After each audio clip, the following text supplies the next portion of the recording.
jungle.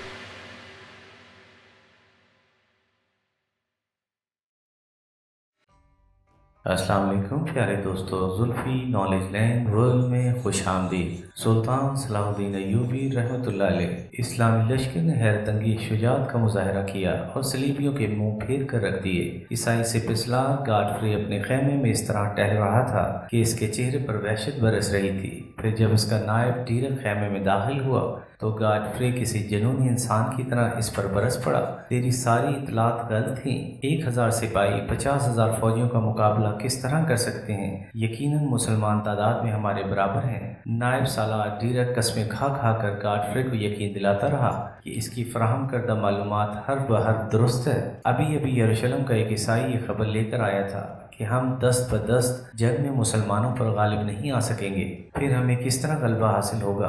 Godfrey نے اپنے نائب ڈیرک کو ایک غلیظ گالی دیتے ہوئے کہا، اس شخص کا کہنا ہے کہ افتخار الدولہ نے بڑی ذہانت سے اپنے دفاعی مورچے ترتیب دیے ہیں۔ ڈیرک ایک ایک لفظ پر زور دیتے ہوئے بول رہا تھا، اس شخص کی رائے کے مطابق اگر شہر کی فصیل پر شدید سنگ باری کی جائے اور فصیل کے انہدام کے بعد پورا عیسائی لشکر شہر میں داخل ہو کر بیک وقت مسلمانوں پر حملہ آور ہو تو صلیبیوں کو فتح حاصل ہو سکتی ہے۔ یہ ایک اچھی خبر تھی جسے سن کر گاڈفری کے چہرے کا تناؤ کم ہو گیا اور اس کے ہونٹوں پر خفیف سی مسکراہٹ ابھر آئی۔ پھر دوسرے دن گاڈفری نے اپنے سپاہیوں کو حکم دیا کہ وہ روز و شب کام کر کے بڑی تعداد میں منجنیقیں تیار کریں۔ پھر جب عیسائیوں کا یہ نیا اسلحہ تیار ہو گیا تو گاڈفری کے حکم پر شدید سنگ باری کی گئی۔ کئی دن کی مسلسل کوششوں کے بعد شہر کی فصیل میں 2-3 شگاف پڑ گئے، مگر مجاہدین اسلام نے صلیبیوں کو اندر داخل نہیں ہونے دیا۔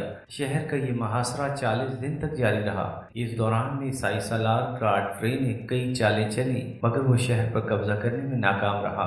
یروشلم کے عیسائی بھیس بدل بدل کر گاڈفری کے لشکر میں جا رہے تھے اور افتخار الدولہ کے دفاعی انتظامات کی خبریں دے رہے تھے۔ بالآخر گاڈفری نے اپنا پورا لشکر سمیٹ کر جنگ میں جھونک دیا۔ 12 گھنٹے تک مسلسل لڑائی ہوتی رہی مگر صلیبی مسلمانوں پر غالب نہ آ سکے، یہاں تک کہ عیسائی لشکر پر مایوسیوں کے بادل چھانے لگے۔ اکثر عیسائی سپاہیوں کی زبان پر ایک ہی جملہ تھا، اب کوئی طاقت یروشلم کو فتح نہیں کر سکتی۔ اپنے سپاہیوں کی دل شکستگی کا یہ منظر دیکھ کر گاڈفری بدحواس ہو گیا اور پھر اس نے فوج کے ساتھ آنے والے پادریوں کو اپنے خیمے میں طلب کر کے مشورہ شروع کر دیے۔ تمام پادری کچھ دیر تک سر جوڑے بیٹھے رہے، پھر انہوں نے اتفاق رائے کے ساتھ پرانا حربہ استعمال کیا۔ فوری طور پر ایک عیسائی سپاہی کو راہبوں جیسا لباس پہنایا گیا، پھر اسے کچھ ہدایات اور تلوار دے کر جبل زیتون مشہور پہاڑ پر بھیج دیا گیا۔ منصوبہ مکمل ہو جانے کے بعد سالار گاڈفری پادریوں کے ساتھ اپنے خیمے سے باہر نکلا اور زیتون کی پہاڑی کی طرف دیکھنے لگا جہاں راہبوں کا لباس پہنے ایک سپاہی کھڑا تھا جو بار بار اپنی تلوار ہوا میں لہرا رہا تھا۔ منصوبے کے مطابق گاڈفری نے اپنے تمام سپاہیوں کو ایک جگہ کر لیا، پھر جبل زیتون کی طرف اشارہ کرتے ہوئے ایک پادری سے پوچھا، مقدس پیشوا یہ کون شخص ہے؟ پادریوں نے بھی مصنوعی حیرت کے ساتھ یہ منظر دیکھا۔ پھر ایک راہب انتہائی خوشی کے لہجے میں پوری طاقت سے چیخا،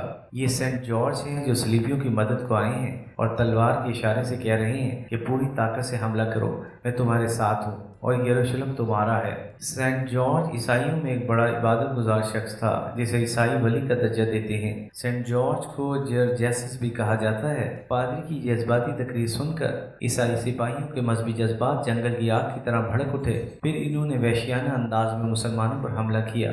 شہر میں رہنے والے عیسائیوں کی مخبری کے باعث افتخار الدولہ کے تمام دفاعی مورچے درہم بھرم ہو کر رہ گئے اور صلیبی شہر میں داخل ہو گئے۔ پھر گمسان کا رن پڑا۔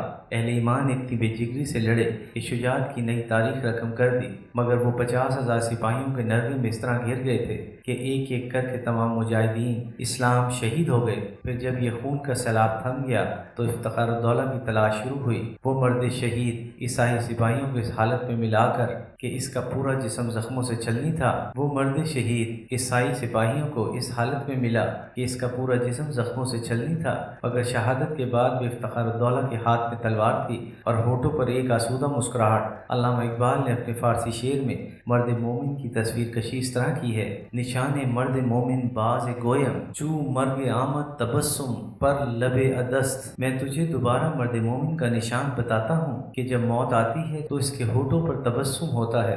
مجاہدین اسلام کی شہادت کے بعد سپاہیانہ جنگ ختم ہو گئی تھی، مگر عیسائی سالار گاڈفرے نے بے دست و پا مسلمان شہریوں کے خلاف دوسری جنگ شروع کر دی تھی۔ یہ ایک ایسی جنگ کہ تاریخ عالم میں شاید اس کی کوئی دوسری مثال ملتی ہو۔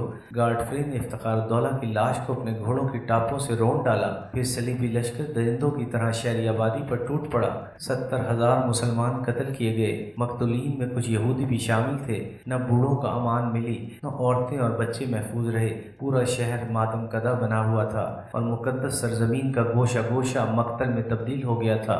قتل و غارت کا یہ منظر بیان کرتے وقت قاضی ابن ارسون کی آنکھوں سے آنسو جاری تھے اور شدت غم سے ان کی آواز لرز رہی تھی۔ سلطان نور الدین زنگی بھی آبدیدہ ہو گئے تھے۔ کم و بیش تمام درباریوں کی یہی کیفیت تھی، مگر کچھ درباری ایسے بھی تھے جن کے چہروں پر نفرت و غضب کی تیز آگ روشن تھی۔ اگر ان کا بس چلتا تو وہ گاڈفرے کا انتقام جولسن ثانی سے لیتے اور سر دربار اس کے جسم کو ٹکڑوں میں تبدیل کر کے اپنے سینوں میں بھڑکتی ہوئی آگ کو ٹھنڈا کرتے۔ قاضی ابن ارسون نے بڑی مشکل سے اپنے اعصاب پر قابو پایا اور سلطان نور الدین زنگی کو مخاطب کرتے ہوئے بولے، سلطان محترم، میں اس واقعے کا آخری منظر بیان کر دوں تاکہ اہل ایمان عبرت حاصل کریں اور اس خونی داستان کو ہمیشہ اپنے ذہنوں میں محفوظ رکھیں۔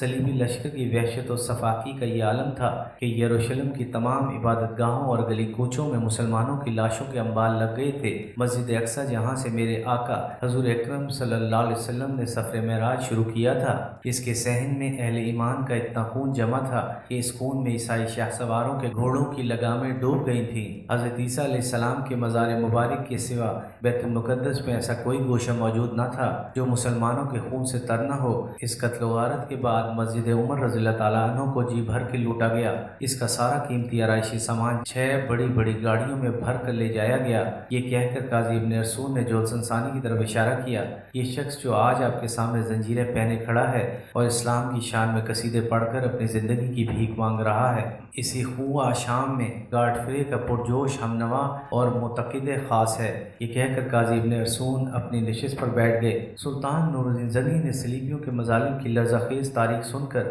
جولسن ثانی کی قسمت کا فیصلہ کر دیا۔ تھوڑی ہی دیر بعد ایک دراز قامت جلاد اپنے ہاتھوں میں لوہے کی ایک تپتی ہوئی سرخ سلاخ لے کر داخل ہوا۔ کئی سپاہیوں نے مضبوطی سے جولسن ثانی کے دونوں بازو پکڑے اور پھر جلاد نے اس کی آنکھوں میں سرخ سلاخ پھیر دی۔ چند لمحوں تک جولسن ثانی کی دردناک چیخوں سے پورا دربار گونجتا رہا، پھر بے ہوش ہو کر فرش پر گر پڑا۔ اس کے بعد اسے حلب کے قید خانے میں ڈال دیا گیا، جہاں وہ دیواروں سے سر ٹکرا ٹکرا کر اپنی بد نصیبی کا ماتم کرتا رہتا تھا۔ اس وقت حاضرین دربار میں 10 سالہ یوسف صلاح الدین ایوبی بھی شامل تھا۔ اس نے اپنے استاد قاضی ابن ارسون کی زبانی صلیبی جنگوں اور عیسائیوں کے مظالم کی تاریخ پوری توجہ کے ساتھ سنی تھی۔ یوسف صلاح الدین ایوبی بڑی پابندی کے ساتھ قاضی ابن ارسون کے درس میں شریک ہوتا تھا، نتیجتاً اس کا شوق مطالعہ بڑھتا ہی جا رہا تھا۔ باپ نجم الدین ایوب اور چچا اسد الدین شیر کو اسے بار بار ٹوکتے تھے، تم اول و آخر ایک مجاہد خاندان کے فرزند ہو، پھر یہ کیسی عجیب بات ہے کہ تمہیں شمشیر و ثنا اور شاہ سواری سے کوئی رغبت نہیں، آخر تمہیں ان کتابوں میں کیا نظر آتا ہے؟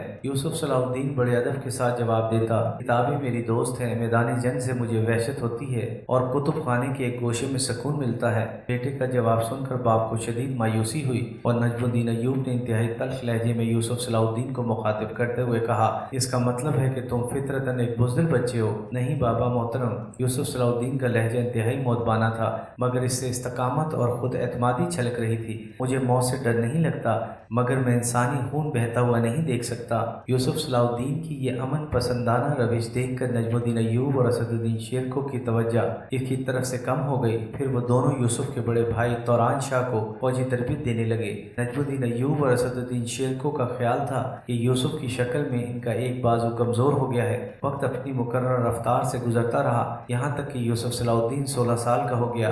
اس کے خد و خال دلکش تھے، مگر جسم میں سپاہیانہ جھلک نظر نہیں آتی تھی۔ مذہبی تعلیم کے ساتھ یوسف صلاح الدین کو شعر و شاعری سے بھی بہت زیادہ دلچسپی تھی، اس لیے اس کا طرز گفتگو نرم و شیریں اور بڑی حد تک شاعرانہ تھا۔ وہ مناظروں کی مجلسوں میں بڑے ذوق و شوق کے ساتھ شریک ہوتا اور علماء کی منطقی بحث سن کر لطف حاصل کرتا۔ پھر ایک دن عجیب واقعہ پیش آیا جس نے یوسف صلاح الدین کی تمام عادتوں کو یکسر بدل دیا۔ ایک دن یوسف اپنے استاد گرامی قاضی ابن ارسون کی خدمت میں حاضر واجب تھا کہ سلطان نور الدین زنگی رحمۃ اللہ علیہ قاضی صاحب سے ملنے ان کی درسگاہ تشریف لائے۔ یوسف صلاح الدین کی ظاہری شخصیت نے سلطان موصوف کو بہت زیادہ متاثر کیا۔ شام کے حکمراں کے ذہن میں بار بار ایک ہی خیال ابھرتا تھا کہ یہ کوئی غیر معمولی جوان ہے۔ پھر جب سلطان کو یہ معلوم ہوا کہ دلکش شخصیت کا مالک یہ نوجوان اس کے سپہ سالار نجم الدین ایوب کا بیٹا ہے تو اس کا تاثر گہرا ہو گیا۔ پھر جب سلطان نور الدین زنگی قاضی ابن رسون سے امور مملکت پر طویل گفتگو کر کے رخصت ہونے لگے تو انہوں نے یوسف صلاح الدین کو مخاطب کرتے ہوئے کہا،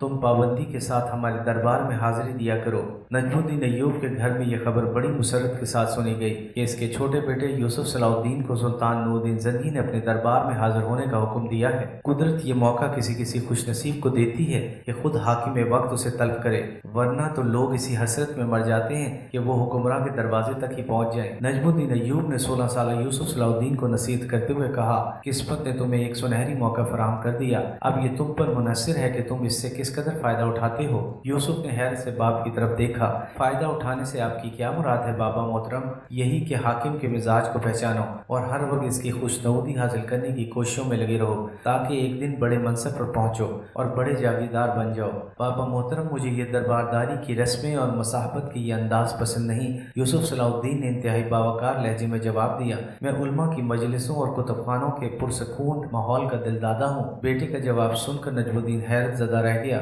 تو پھر کیا تم سلطان کے دربار میں حاضری نہیں دو گے؟ میں دربار میں حاضری دوں گا، مگر اس لالچ میں نہیں کہ مجھے بڑے عہدہ و منصب اور جاگیریں حاصل ہو جائیں۔ یوسف صلاح الدین کے لہجے سے عالمانہ شان چھلک رہی تھی کہ آخر وہ قاضی ابن ارسود جیسے عالم کا ممتاز ترین شاگرد تھا۔ میں صرف اس لیے دربار میں جاؤں گا کہ سلطان عماد الدین زنگی مرحوم کے ہمارے گھرانے پر بڑے احسانات ہیں، یہ کہہ کر یوسف صلاح الدین چلا گیا۔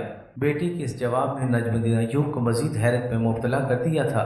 آپ کیا سوچ رہے ہیں؟ زبیدہ نے شوہر کو خیالات میں گم پا کر پوچھا۔ تم نے اپنے بیٹے کا جواب سنا؟ نجم الدین ایوب کے لہجے سے ہلکی سی تلخی چھلک رہی تھی۔ میں تو بہت خوش ہوئی اس لیے کہ مجھے اپنے بیٹے سے اسی جواب کی امید تھی۔ زبیدہ کے لہجے سے انتہائی مسرت کا اظہار ہو رہا تھا۔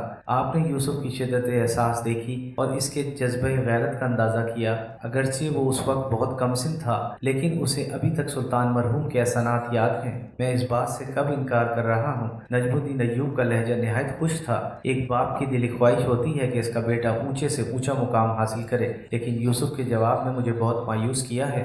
آخر اس نے ایسی کون سی بات کہہ دی جسے سن کر آپ اپنے دل میں گرانی محسوس کر رہے ہیں؟ زبیدہ کے لہجے سے صاف چھلک رہا تھا کہ وہ اپنے بیٹے یوسف صلاح الدین کی طرفداری کر رہی ہے۔ ایپیسوڈ 7 اختتام پذیر ہوئی۔